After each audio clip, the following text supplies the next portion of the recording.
Chris Mikowski, faculty member here with the Jandoli School of Communication. In one of the other capacities I serve in is as editor-in-chief of a history organization known as Emerging Civil War. And wearing my hat for ECW, I recently had the opportunity to speak with historian Harold Holzer about his new book, The Presidents versus the Press. Now, Harold is known as one of the nation's foremost Lincoln scholars. In fact, one of my favorite of his books is called Lincoln and the Power of the Press. But in a previous life, Harold actually had political experience of his own, working in public relations and politics and journalism. And so his new book comes from that former life, intertwined with his interest in presidential politics. So I'm pleased to present to you my conversation with Harold Holzer about his new book, The Presidents versus the Press. Welcome to Emerging Civil War. I'm Chris Mikowski, and I'm delighted to have with me today Harold Holzer, the Dean of Lincoln Scholars, joining us today. Harold, thank you so much for taking some time to chat with us. Thank you. By Dean, I'm sure you mean the oldest. I think I qualify, so on that count, so thank you. I would even go so far as to say the provost. I mean, we'll put you right up there. Most of our readers and viewers and listeners know you as the premier Lincoln scholar in the country, but you've got a new book out that really kind of looks at the presidency in a much broader lens. But you actually have a background in politics and journalism, so this is actually a pretty natural step for you. Tell me a little bit about that background, please. So, my background before I became the dean when I was a kid. You know, I chuckle at that because when I was starting in the field, there were two deans of Lincoln Scholarship. They were the same age, and they were a little bit competitive, Don Fehrenbacher and Richard Nelson Current. So they were the co-deans. No one ever, thought to choose between them. Don died, I think he was around 80. And so Dick Current became the dean, and he lived to 100. Oh, wow. So, yeah. And so now the deanship is up for grabs, really. Anyway, so as you probably remember, I wrote a book called Lincoln and the Power of the Press 5 years ago that kind of combined my Lincoln interest with my interest in the media, having been, as you mentioned, when I first got out of college more than 50 years ago, a reporter for a Manhattan weekly newspaper that covered politics intensely. And I was very interested in politics and government. I'd volunteered in Lyndon Johnson's campaign in 1964 as a teenager. Really, I was more interested in Robert Kennedy, who was running for Senate that year. And it was fun. I even got to meet Robert Kennedy on election night when he won the Senate seat. Yeah. So after a few years, a New York congresswoman who was fighting for her life politically, she had been redistricted after the census of 1970, asked me to become her press secretary. And this was 1975. And she had lost Congress, come back to Congress, and now was going to run for the Senate. So at the age of 26 and 27, I got to be a political press secretary for a US Senate campaign and learned a ton, interacting with political reporters, advocating for a candidate. So I think in the space of 8 or 9 years, I saw political journalism, not presidential, but political from both sides. And then over the years, I got to talk about Lincoln with presidents, former and current presidents, all of whom, interestingly, Donald Trump is not the first to say, I'm just like Lincoln. They all think it in their heads. They all have a connection, which I think is actually healthy. I'd rather they aspire to be Lincoln than to be Millard Fillmore or Andrew Johnson. And so I got to talk about Lincoln with them, and invariably the subject turned to the press and the way the press treats them. And that's what gave me the idea. After the Lincoln book won a few awards, I thought, why not look back and why not look ahead at the way the press and the presidents have interacted? So that's a long answer, but that's how I brought both personal experience and the experience of my last book to pull this off. And we're talking about the presidents versus the press, and of you don't hit every president, but you sort of hit the highlights and major advances forward in this very complicated relationship. Or backward. Yeah, or backward, yeah, as the case might be. And I think those are some pretty interesting questions that you raise throughout the book. Is, as this relationship grows and expands and contracts and changes through technology, there's always that question of where it's going to go and how it's going to serve or disserve the American public. And one thing that's consistent throughout is that people are always sure, beginning in the 1790s, they're sure that the press criticism of the president spells the end of civilization, the end of the republic, the end of civility. And it never does. We move forward, we survive, we emerge with a new relationship, and as you point out, new technologies. Although I always, when journalists have asked me since the book came out, or interviewers, isn't this a totally new thing? You can't compare the use and abuse of Twitter to the colonial period when George Washington was worried about newspapers that came out once or twice a week and was insulted when they criticized him. And the answer is, to the people in the 1790s, twice weekly newspapers were really breathtakingly modern, unbelievably accessible. And to read something poisonous about the president in the, Gazette of the United States or the Philadelphia Aurora was as shocking as some of us find some of the tweets of President Trump, or some of us find the tough questioning by MSNBC or CNN. So I think it's always been new and emerging technologies, and always been the good presidents are the ones that deal with the press in as friendly a manner as they can, and as open and accessible a manner as they can. But also, the best of the presidents have been the ones who have found alternative means to get to the public, kind of around the press. And that's, historically, that goes back to Lincoln. And you talk a lot about the way they use technology to make those sorts of end runs, and that really redefines the presidency over and over because of Right. that new reach. And I think in a way, well, when George Washington called in a Philadelphia editor and said, I've written a farewell address, would you print it? The guy, I'm sure, almost passed out. He was so excited that he was going to get this scoop, which he had it as an exclusive for maybe half a day, and then everybody reprinted it. But he was smart. He said, can I keep the original? And George Washington said, sure.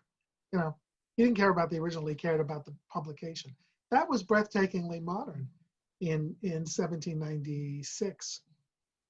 So Lincoln adapted to a technology that had been around for more than a decade, the telegraph. How did he do it? Well, one thing they did is the telegraph was seized by the federal government. So no disobliging news could be published at a certain point over the telegraph wires. The telegraph office was located in the Secretary of War's waiting room. So it was a little inhibiting for journalists to file anti-Lincoln stories. I apologize if you hear the lawnmower. We're in the suburbs of New York, so lawnmowers are inevitable. And then Lincoln used the telegraph himself at the end of the war, when he was traveling with Grant's army, to send dispatches ostensibly to the Secretary of War, which were then republished verbatim in the nation's newspapers. So he, in effect, at the end of the war, was not only commander-in-chief, but war correspondent-in-chief. He wanted to be the one to bring the good news of the capture of Petersburg and Richmond to the American public, and he did. And then just, FDR famously used the fireside chat to speak directly to the people, even though he had a pretty compliant White House press corps that not only was affectionate toward him, but hid the truth of his disability for 12 years. And Kennedy used televised news conferences as his end run The reporters really did not like that until they realized they were getting a lot of airtime on television and becoming pretty famous. Then they started liking it. And Barack Obama introduced the White House website. The reporters did not like being referred to the White House website, but think of it, Barack Obama has more Twitter followers than anyone in the world. However, Twitter is definitely the medium that Donald Trump has mastered. And I'm not sure he would have been elected or maintained his base without Twitter, because he not only uses it to create his own message, but to create his own news cycle. Every time he tweets, the broadcasters, cable commentators spend half a day, discussing, dissecting his tweets. So he kind of masterfully, like or hate the message, he masterfully dominates the news with his alternative technology. Let me back up to something you said just a moment ago about how the press pool hid FDR's disability. And you talk a lot about kind of an informal, almost friendly relationship that FDR has, because he brings people into the office off the record, has these backgrounders, chats them up, they chat him up. And that serves him really well in a lot of interesting ways that maybe don't show up in print, but show up in what they choose to print. Exactly. And Roosevelt, it should be remembered, did not have a good relationship with the newspaper's editors and publishers. They never gave him majority editorial support in any of his 4 elections. Not even in 1936 when he won 46 or 48 states. Not even during World War II when he was trying to mop up the war against Germany and Japan. They never supported him. He hated them and told the reporters he hated them. But they liked him. He was, as you say, 2 news conferences a week on average, 998 news conferences over 12 years. Although he eluded them and evaded them and punished them once in a while. We know that Donald Trump sometimes says, that's a wise guy question. You're a very nasty person. Roosevelt would say, go stand in the corner and face the wall when he didn't like a question. But they liked him. They liked his courage. They liked his informality. They liked the fact that he joked with them before the news conferences began. And they did have a gentleman's agreement, both print and photographers, not to show him in a wheelchair, struggling to walk, or getting in and out of automobiles. That was the worst, because there is one film in 1944 of him speaking at Ebbets Field in Brooklyn. And after the speech, he's put back in his car and sort of folds into the back seat like a rag doll. And they have to prop him up. And he would say, no pictures of me in the machine, boys, or getting in and out of the machine, as he called the car. And I've looked high and low for any kind of agreement or plea. I look back at the reminiscences of some of the photographers, and they just said, we didn't want to hurt him. He was trying his best. We didn't want to embarrass him. He was a nice man. Eventually, the White House intervened. During World War II, they would ban a photographer who tried to take a picture that they didn't like. They would rip the film out of the camera. But for 10 years, it was all just voluntary. And if a newbie in the photography corps aimed his camera at Roosevelt when he was struggling or sitting in the wheelchair, there was always someone to give him a knock and ruin the picture. That's how much they protected Roosevelt. It will never happen again. I'm absolutely sure. And that seems a lot different than President Bush throwing up on the Japanese prime minister and then having that get run over and over and over again. Yes, I don't know what would have happened if Roosevelt had thrown up, but Roosevelt was they also trended not to show him a lot smoking, which he did continually. He was out in his cigarette holder, which was a little fey for the period, very aristocratic. Yes, any miscue, whether it's, someone throwing a shoe at President Bush II, or Donald Trump mincing down the gangplank at West Point because they were so stupid they didn't put a banister there, or railing of any kind. That's going to be posited. That's going to be discussed. However, medical records are still protected. I mean, Donald Trump's medical records are not public. He had a one-pager during his first campaign that said he's the healthiest patient that his doctor had ever seen, which, you know, a little strains credulity. It means that our ideal should be overweight and weekend exercise in a golf cart. That's not ideal. So, yeah, we still don't have all the goods on anybody, although Joe Biden has put out his version of his health records. It's still kind of cloaked. Now, you also talk about how that relationship protected JFK, even LBJ with their personal indiscretions. But then LBJ's relationship starts to sour in a way that, you know, really changes that relationship between the presidency and the press, that Nixon Right. then does not do any favors for. With Kennedy, you know, he had been a reporter after a fashion. He didn't know what to do after World War II, so he was a reporter in Nuremberg and post-war Germany, and he had met a lot of real, you know, full-time journalists, and they became pals. He had journalist friends for life. He golfed with them. They hung out in the White House. They came to state dinners. I mean, we scream and object to Sean Hannity's being close to Donald Trump, but this is also a tradition. Dates back to Andrew Jackson. Presidents embrace journalists who are supportive of them. It should not really shock us as something that's out of the ordinary. And these journalists winked and smiled at Kennedy's, not only Kennedy's extramarital affairs in the White House, but also his own health problems. JFK had really serious health problems for a young man, and was taking a lot of medication. And some of the journalists knew this, but he was one of them, and they turned away. LBJ got a lot of benefit of the doubt from most of the press when he succeeded Kennedy. He had some scandals in 1964 that would have brought down other presidents, although it doesn't, you know, he had one guy who gave him a free television set, one of his former Senate aides, and then one of his closest aides was arrested in a men's room soliciting sex from a man, and that was considered, you know, horrific in 1964. But he had enough goodwill going into the election of '64 to survive it. It was the war that undid Johnson, and what the journalists felt was a credibility gap. The fact that he lied about everything, nothing could be trusted. Truth is the glue, as Gerald Ford once said. That's the most essential thing that relates to a president and also to a press secretary.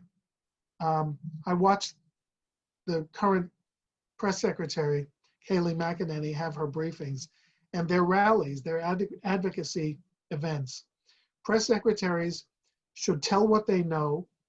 If they can't talk about it, they should say, I can't talk about it. And they should say, if someone wants to know something, they should, and they don't have the information but think they can get it, they should say, I'll check with the White House. I'll check with the president. I'll check with the chief of staff. If you look back at briefings, and I've looked back at all of them that I could get on video, that's the norm. They're not political rallies. They should be about information.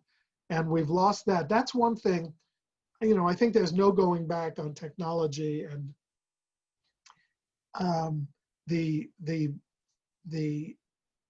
competition and the hostility. That may be gone, or the natural suspicion that may be gone. I think things would be better if we have a new president in January, if we go back to White House briefings that are briefings. I think that would actually serve a new president better, for the journalists to know they're getting information, even when they don't get the information. They just don't get cheerleading. You refer to the relationship between the press and the president as, and I'll quote here, the most profound newsmaker-observer relationship in the world. And of course, a press secretary plays a key intermediary role in that. How do you think that relationship has changed in the last 20 or 30 years? I really think that the main change has been the Trump press secretaries. From the first day when Sean Spicer had to go, he didn't have to, but he was told to go on TV and say that the inaugural crowd was the biggest in the history of the world. And it just set the tone for something other than information, which was what a good press secretary does. Go back to the press secretaries who worked for Bill Clinton during the Monica Lewinsky scandal. They would either say, you have to go to the lawyers, I can't answer that question, or, the president is not going to resign. They did not fight back. They were actually really professional, and that's why that team is considered one of the best sets of press secretaries ever. They all have good points and bad points. Stephen Early served the longest. He's considered the first presidential press secretary, serving FDR for his full term, his full 3 terms and 1 month. And he was brilliant at getting statements out if the president put them on the record, at preventing the press in the back row of those news conferences from leaving too soon. I was going to say too early. That would be a good pun, or bad pun, to get the scoops. He would lock them in virtually during those crowded Oval Office press conferences. That said, he was a racist. And he didn't allow a black reporter into those press conferences until 1944. 11 years it took for a black reporter. And Early used the excuse that only daily newspapers could be credentialed. But he knew full well that the black press in this country was largely made up of weeklies that were highly influential in the black community. It was stupid. It was stupid of FDR to allow it, because he was busily converting black voters from the Lincoln Association with the Republican Party to the Democratic Party. And he actually managed it, but it could have been a lot easier if he had courted the black press. It might have happened earlier. I think in 1932, in the midst of a depression that arguably was hurting African Americans more than white people, although obviously there was a lot of pain to go around. The black press, the black voters voted for Herbert Hoover, still for the party of Lincoln. In 36, Roosevelt broke through after 1 term. And then African Americans have been in the Democratic fold consistently. But by the way, why did Stephen Early do it? You know who his great uncle was? No. Jubal Early. Oh, okay. Okay. So there's a little emerging Civil War. Think of how close Franklin Roosevelt was to the Civil War. 70 years, closer than we are to Franklin Roosevelt. It's amazing to think about it. And of course, he was a big Civil War buff, collected Civil War naval prints, went to Gettysburg to light a memorial. I think it's called the Peace Memorial, on the fringes of the battlefield, read Civil War books, and he met in Gettysburg. He met one of the last surviving members of the U.S. colored troops. Even though they didn't fight at Gettysburg, he met one of those survivors who was 90-something. We're talking with Harold Holzer about his new book, The Presidents versus the Press. Since you mentioned Civil War there, let me back up to Lincoln. And I'll put in a plug for your fantastic book about Lincoln and the power of the press. I really love that book. For folks who aren't familiar with it, it traces the careers of Lincoln and Stephen Douglas and how they used the press for their own political careers, while also following the careers of Bennett, Raymond, and Horace Greeley in New York, and then tying those threads all together. It's a wonderfully constructed book. I just love the sophisticated way you built that book. I don't know if you just heard, and nobody in the press called me about it. I'm sort of glad. I never even knew this. New York City's highest award for firefighters is called the James Gordon Bennett Award. I guess I never knew. Huh. And it's named for Bennett because he gave $1,000 in the 1850s to endow this prize. And I guess that was enough then. It was like $1 million gift, or at least, $200,000 gift. And finally, after all these years, someone decided to look up James Gordon Bennett and read that his constant use of the N-word, he was anti-Semitic, he was in favor of the Confederacy, breaking off and not annoying anybody. He was almost shut down by the Lincoln administration in 1861. He refused to fly an American flag after Sumter until a mob massed outside of his headquarters in Lower Manhattan. Then suddenly a newsboy was seen running through the streets and came back with a package under his arm, and then they put a flag out to stop from being burned. So the title of the award has been rescinded. And James Gordon Bennett, even though there's a statue of him in New York City, has been removed from history because he was a racist. It's strange. Wow, wow. Now you talk about Lincoln's very combative attitude toward the press, persecuting editors, shutting presses down. But you're somewhat sympathetic about that. You talk about how we have the benefit of hindsight to know how the Civil War turned out, and Exactly. he didn't. And so he takes these steps to curtail the very, you say, the very liberties that make our government worth preserving. What sort of assessment do you finally give on that? Well, I think even more so than in 2015 or 2014 when the Lincoln book came out. I think he overdid it. I think he overreached. But I think he didn't know. Again, he didn't know. He thought the war would be over at Bull Run.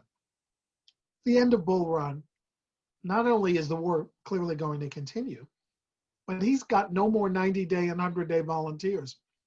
The people who signed on after Sumter were all being demobilized, and he's got to get them to re-up. And when Democratic papers, and remember, papers were all them either pro-Democratic or pro-Republican, pro-Lincoln or anti-Lincoln. When the pro-Democratic papers in the North begin saying, this is ridiculous, we lost hundreds of men at Bull Run, was considered really horrific battle at the time, although it pales, of course, in comparison to Antietam and the others in Shiloh. Lincoln thought that was a threat to the country. So not he at the time, but as his government, removed those papers from the post office, threw them off trains. Ultimately, some of the editors were threatened with a federal indictment for treason. Some were hauled out of bed and dragged to Washington for questioning. When some of those soldiers came back, they created mobs that threatened even New England newspapers, even Massachusetts. An editor was tarred and feathered in Haverhill, Massachusetts for urging against re-enlistment. Lincoln thought that if there were no enlistments, the Union would be dissolved. So he thought it was more important to stifle the guarantees of free speech as enunciated in the Bill of Rights than to lose the whole game, to lose the Constitution itself. And that was his calculation. Now it continued through the war in the border states, Missouri, Kentucky, Maryland particularly, but also, as I say, in Illinois, in Indiana, in New York, all through the war. Did he need to? Again, it's a guess, probably not. Did he need to arrest Clement Vallandigham in Ohio and put him on trial in front of a military tribunal and ban him to the Confederacy? It's kind of an overreach. Did he need to or did his army need to close the Democratic Chicago Times? No, I don't think so. But it had been Lincoln's nemesis for 10 years. I'm sure he loved it. And in fact, later in life, he said, I was never sure that going back on that order wasn't the wrong thing. Kind of a double negative. But I'm sure he got his jollies from it. So in the end, probably didn't have to, no way of knowing, and he took the course that he took to save the country. You talk about papers were either pro-Lincoln or anti-Lincoln, and that reminds me of a passage you wrote about Andrew Jackson, which also sounds prescient about today, but you write of a time when Americans defined their political affiliations not by party label, but according to their visceral reactions to the dominant political figure of the age. And you could probably say that very same thing about today's politics, even though Absolutely. a passage about Jackson, it could have been a passage about Lincoln. And think of the fact that Jackson was truly a revolutionary in some ways. He brought journalists to Washington. He appointed one editor postmaster general, another one comptroller of the currency. Postmaster General Amos Kendall thought, well, maybe the first thing I ought to do is ban anti-Jackson newspapers from the post office. You know, this thing about using the post office and abusing the post office is also not new. It's a thread in American history. And yes, anti-Jackson press and pro-Jackson press, but in those days, the press was really rewarded by the party in power. It was not like giving Sean Hannity a special perch on the White House lawn for the convention acceptance, whatever that was, where he got a special little seat and everybody objected. Jackson not only he appointed journalists to Federal Post, he hired his favorite journalist to work in the White House, writing his speeches, writing his veto messages, preparing a campaign for his second term. And in those days, there was no US government printing office. So the party in power got to designate an official presidential organ, by which I mean a newspaper, be sure. And the organ, A, got the news first, and B, got government printing contracts to do the minutes of the House and the Senate, and to do official notices for the Army and the federal departments. They made a fortune if their guy was in office. And that continued through the Lincoln era. There was political parties taking charge of the minutes of the House and Senate before there was a congressional record. Now, going through the book, it's a little heavier on the more modern presidents than it was on the earlier presidents. Can you tell me a little bit about that? Just more source material, your own personal connections to some of those stories? It's a good question. I wanted to do the presidents with whom I thought readers would be most familiar. A book about all the presidents, and there are, interesting stories to tell about many of them. I didn't think they'd want to read about Zachary Taylor or James Knox Polk. It's more of the same. It's more of the Jackson tradition. And but I did think that after Kennedy, people would want something about all the presidents that they grew up with. So I wanted to fulfill that desire, even though some are half chapters, like George H.W. Bush and Jimmy Carter and Gerald Ford get half chapters to move things along. And all of the stories have been extraordinary in recent times. I just thought it was familiarity. By the way, in my defense, one defense is I don't want to do a book for 30 years that had 2,000 pages. My publisher did not love the idea of a volume 1 and 2, and maybe 3.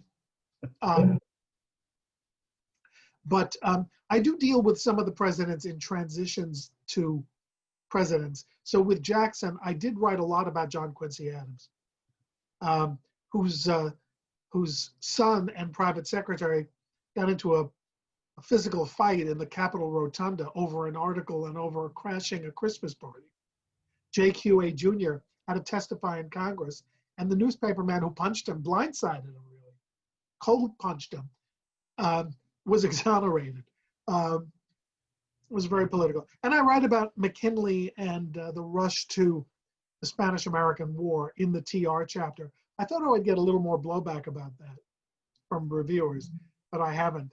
And then with Kennedy, I spoke a little bit about Truman and Eisenhower because both of them were very much alive in the Kennedy era. And I had to tell one of the great stories of the president and the press, and that's Harry Truman. And I had a new spin on it. So Harry Truman went to a concert, his daughter's Washington debut as a singer, and the music critic of the Washington Post eviscerated her the next day. And Truman actually sat down and wrote a letter saying, next time I see you, you will need a cold steak for your eye and a supporter below.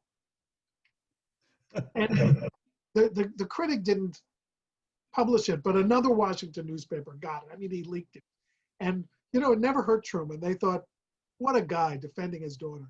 What people don't know is that, or most people, is that earlier that day, his press secretary, who he loved and whom he depended on, had and was a jokester. He put his head down on his desk and fell asleep, and everybody was joking about it, but he was dead. And that and Truman, I just think, was, off his gears. He was really upset, probably more upset that he lost his press secretary than his daughter had endured a lambasting at the hands of a music critic. And he was rudderless, and he just lashed out on his own. I don't think his press secretary would have allowed him to write that. But it's a great dad story, I think. And then Eisenhower does have the distinction of holding the first televised news conference, although he screwed it up. I mean, they chose a really bad room, an old room with a 30-foot ceiling in the executive office building.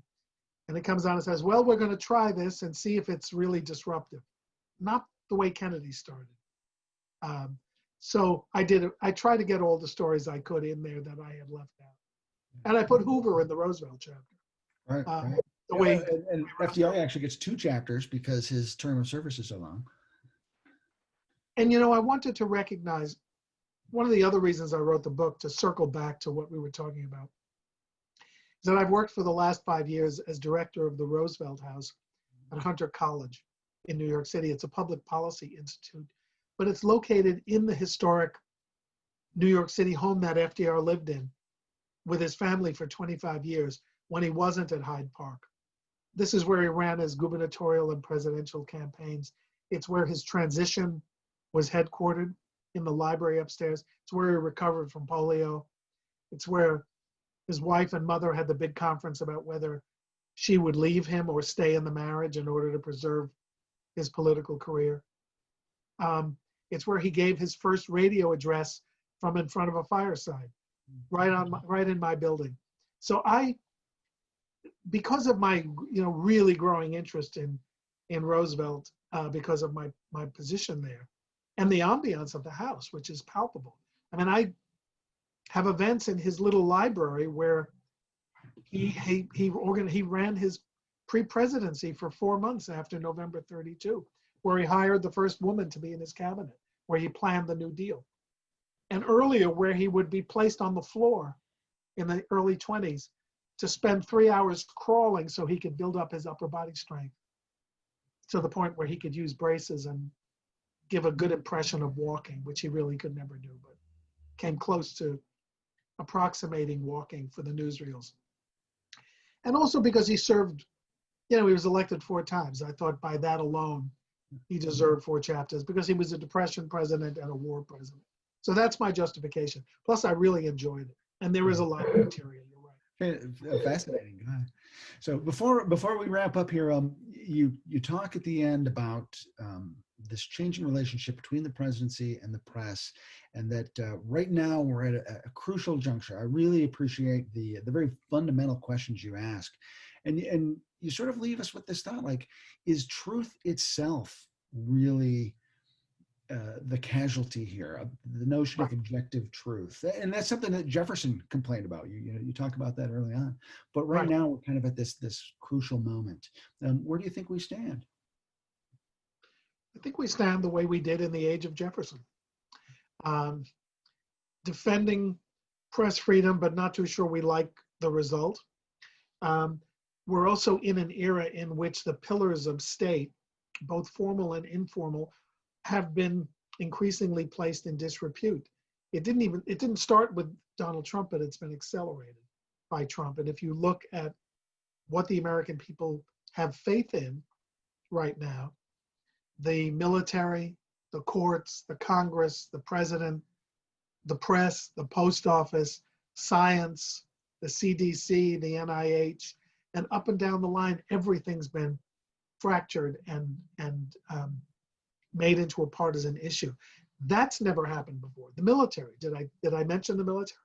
Half of the people don't believe in the military anymore because we have a leader who disparages both the generals and the prisoners of war and the volunteers and the draftees and the casualties. But that's an ugly situation. Um, I don't know if we're ever going to agree on objective truth again. It does harken back to the Jeffersonian and Jacksonian eras when there was a partisan divide about what was real and what was not. So my hope is that when we return to an era of less partisanship in our daily lives, whether that's January 2021 or January 2025, obviously the jury is still out, that somehow we'll settle into more respect for objective truth, whether it's about vaccines or political honesty. But there are always going to be charges of fake news. There's always going to be partisan news. And I think we just have to grow up and accept it and choose our sources, our reliable sources, with care. Very good. One But final I hope I haven't been too partisan. But one of the things I really admired about the book is you managed to avoid all of those landmines, because we all have opinions about the last few presidents, and yours did not come through. I thought you handled everybody quite fairly.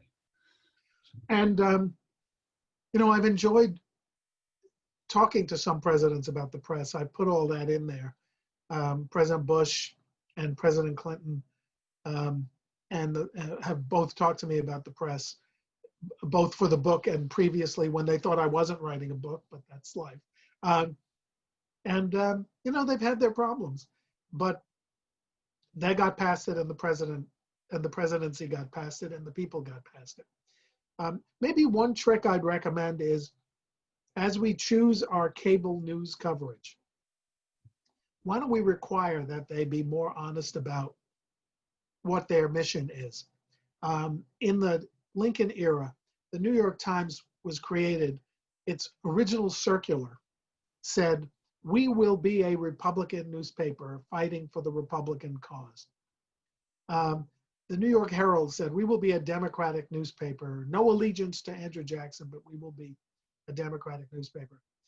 And that was the style until the 1890s. It's the style again, but no one says so. Both Fox and MSNBC say we're the fair ones, we're the judicious ones, we're the nonpartisan ones. That's palpably not true. Well, why don't we label them with a little more honesty? Truth, we need truth from both the press side and the presidential side. And neither one is without blame for the current culture. Do you think that consumers of news also are complicit in that? Well, I don't castigate the public for consuming the platforms that they're most comfortable with. I don't expect progressives to turn to Laura Ingraham or conservatives to turn to my friend Chris Cuomo. And I say my friend because I've known him since he was a kid. He was a little boy when I worked for his father. He was a young student at a military academy, no less. Skinny little kid. You wouldn't think of it. But yeah, so I think consumers can choose what they want. I would recommend they occasionally look at something they're not comfortable with, because if you get too excited about what you're hearing on MSNBC and thinking the world is changing, you might want to see what Fox, which is still the highest rated network, is saying. It's pretty different, with some rare exceptions on the air. And I think there are reporters on both sides who try to be fair. Brian Williams tries to be a straight shooter. Chris Wallace tries to be a straight shooter. But by the way, if you want to just see it roll out the way it's happening, just watch C-SPAN. That's what I do. Yeah, right. And as did Ronald Reagan, his addiction for C-SPAN. So interesting. I'm glad do we have a second to talk about that? Yeah, sure. So we know from the first Bob Woodward book, or the most recent Bob Woodward book, that Donald Trump spends a lot of his time either in his hallway, where Teddy Roosevelt used to have his press conferences, by the way, while he was being shaved, watching big screens were tuned to Fox News, or he runs up to the private quarters, and at night he watches Fox News, and in the morning he watches Fox News, Fox and Friends. Ronald Reagan, and you wouldn't think this, was a C-SPAN junkie. Washington had just been wired for some kind of satellite. So even before cable, C-SPAN was available in the White House. And he used to go up and watch. Two interesting stories. Once, he had done an event with young people, and he didn't like something he said. Don't underestimate Ronald Reagan for knowing what was going on in his first term, and he was a master communicator.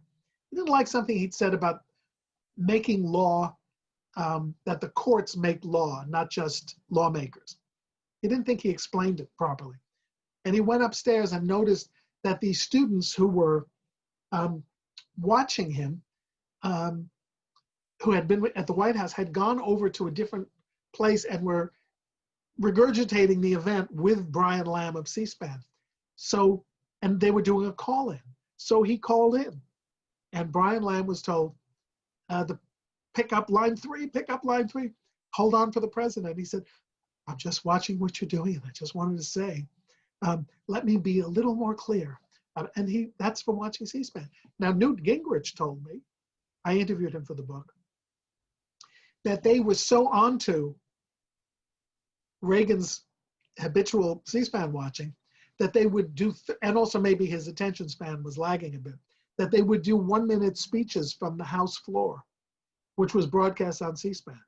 And they would introduce legislative ideas, that weren't being considered for a bill, just as a speech. Reagan would pick up on it and go down and tell his advisors, I just heard this interesting idea. Once Gingrich did a 1-minute speech defending Nancy Reagan against charges that she was a nut for having an astrologer. And Reagan not only saw it, he called up Gingrich and said, thank you for what you said about Nancy. That was very nice of you. So he had a credit with Ronald Reagan.